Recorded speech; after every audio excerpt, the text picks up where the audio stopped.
This is episode 100 of Pausing in the Prophets, and today we are looking at Isaiah 13, verses 1 through 5.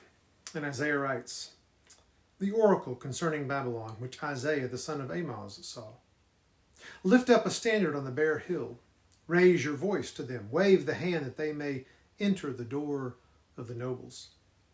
I have commanded my consecrated ones. I have called my mighty warriors, my proudly exulting ones, to execute my anger. A sound of tumult on the mountains, like that of many people. A sound of the uproar of kingdoms, of nations gathered together.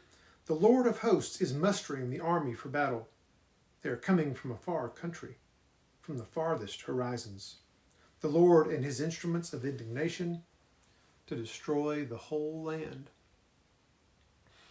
There are a couple of things going on in these first few verses of this long section that starts in chapter 13. If we read carefully, it's not clear that Isaiah is talking specifically about Babylon, at least not yet.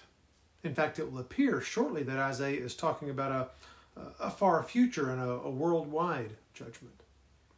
And it is here that we need to remember where we've come from.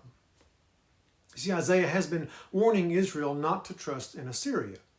Assyria is wholly untrustworthy. God himself is the only one worthy of Israel's trust. And so this opening oracle is both a call to Babylon to come and destroy Israel, which they certainly will do, but also a reminder that God judges all pride, including the Babylonians, which we'll see. It is through the doors of the nobles where God's called army will enter. Yes, Babylon will enter prideful Jerusalem, but prideful Babylon will also be entered by the Persians. And on it will go. Nation will rise, nation will exalt itself, and then it will be thrown down. Through it all, we see that it is God who is in charge. God musters armies. God enacts judgment. And so because only God is able to destroy the whole land, it is only God who is worthy of our trust and our worship.